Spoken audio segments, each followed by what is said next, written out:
Corporatocracy is this group of individuals who run our biggest corporations, and they really act as the emperor of this empire. They control our media, either through direct ownership or advertising. They control most of our politicians because they finance their campaigns either through their corporations or through personal contributions that come out of the corporations. They're not elected, they don't serve a limited term, they don't report to anybody. And at the very top of the corporatocracy, you really can't tell whether a person's working for a private corporation or the government because they're always moving back and forth. So, you've got a guy who one moment is the president of a big construction company like Halliburton, and the next moment he's vice president of the United States, or the president who is in the oil business. And this is true whether you've got Democrats or Republicans in the office. You have them moving back and forth through the revolving door. And in a way, our government is invisible a lot of the time, and its policies are carried out by our corporations on one level or another. And then again, the policies of the government are basically forged by the corporatocracy and then presented to the government. They become government policy. So it's an incredibly cozy relationship. This isn't a conspiracy theory type of thing. These people don't have to get together and plot to do things. They all basically work under one primary assumption, and that is that they must maximize profits regardless of the social and environmental costs.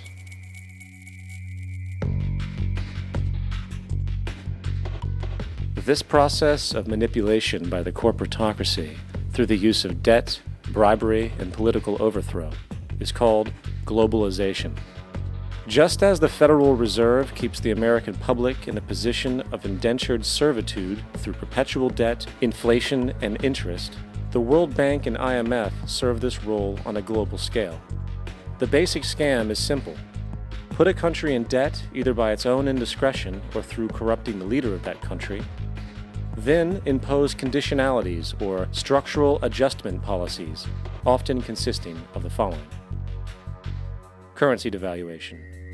When the value of a currency drops, so does everything valued in it.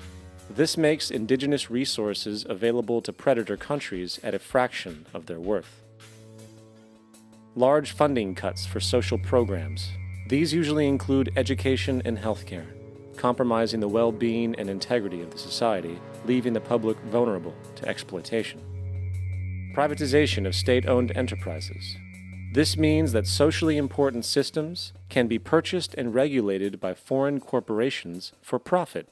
For example, in 1999, the World Bank insisted that the Bolivian government sell the public water system of its third largest city to a subsidy of the U.S. corporation Bechtel. As soon as this occurred, water bills for the already impoverished local residents skyrocketed. It wasn't until after a full-blown revolt by the people that the Bechtel contract was nullified. Then there is trade liberalization, or the opening up of the economy through removing any restrictions on foreign trade. This allows for a number of abusive economic manifestations, such as transnational corporations bringing in their own mass-produced products, undercutting the indigenous production and ruining local economies. An example is Jamaica, which, after accepting loans and conditionalities from the World Bank, lost its largest cash crop markets due to competition with Western imports. Today, countless farmers are out of work, for they are unable to compete with the large corporations. Another variation is the creation of numerous seemingly unnoticed, unregulated, inhumane sweatshop factories, which take advantage of the imposed economic hardship. Additionally, due to production deregulation, environmental destruction is perpetual, as a country's resources are often exploited by the indifferent corporations while outputting large amounts of deliberate pollution. The largest environmental lawsuit in the history of the world today is being brought on behalf of 30,000 Ecuadorian Amazonian people against Texaco, which is now owned by Chevron. So today it's against Chevron, but for activities conducted by Texaco. Estimated to be more than 18 times what the Exxon Valdez dumped into the coast of Alaska. In the case of Ecuador, it wasn't an accident. The oil companies did it intentionally. They knew they were doing it to save money out there rather than arranging for proper disposal. Furthermore, a cursory glance at the performance record of the World Bank reveals that the institution, which publicly claims to help poor countries develop and alleviate poverty, has done nothing but increase poverty and the wealth gap, while corporate profits soar. In 1960, the income gap between the fifth of the world's people in the richest countries versus the fifth in the poorest countries was 30 to 1. By 1998, it was 74 to 1. While global GNP rose 40% between 1970 and 1985, those in poverty actually increased by 17%. While from 1985 to 2000, those living on less than $1 a day increased by 18%. Even the Joint Economic Committee of the U.S. Congress admitted that there is a mere 40% success rate of all World Bank projects. In the late 1960s, the World Bank intervened in Ecuador with large loans. During the next 30 years, poverty grew from 50% to 70%. Under or unemployment grew from 15 to 70%. Public debt increased from $240 million to $16 billion, while the share of resources allocated to the poor went from 20% to 6%. In fact, by the year 2000, 50% of Ecuador's national budget had to be allocated for paying its debts. It is important to understand the World Bank is, in fact, a U.S. bank supporting U.S. interests, for the United States holds veto power over decisions, as it is the largest provider of capital. And where did it get this money? You guessed it, it made it out of thin air through the fractional reserve banking system.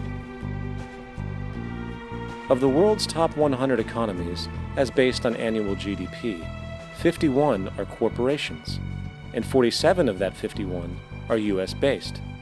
Walmart, General Motors, and Exxon are more economically powerful than Saudi Arabia, Poland, Norway, South Africa, Finland, Indonesia, and many others. And as protective trade barriers are broken down, currencies tossed together and manipulated in floating markets, and state economies overturned in favor of open competition and global capitalism, the empire expands. You get up on your little 21-inch screen and howl about America and democracy. There is no America. There is no democracy. There is only IBM and ITT and AT&T and DuPont, Dow, Union Carbide, and Exxon. Those are the nations of the world today. What do you think the Russians talk about in their councils of state? Karl Marx? They get out their linear programming charts, statistical decision theories, Minimax solutions, and compute the price-cost probabilities of their transactions and investments, just like we do. We no longer live in a world of nations and ideologies, Mr. Beale. The world is a college of corporations, inexorably determined by the immutable bylaws of business. The world is a business, Mr. Beale.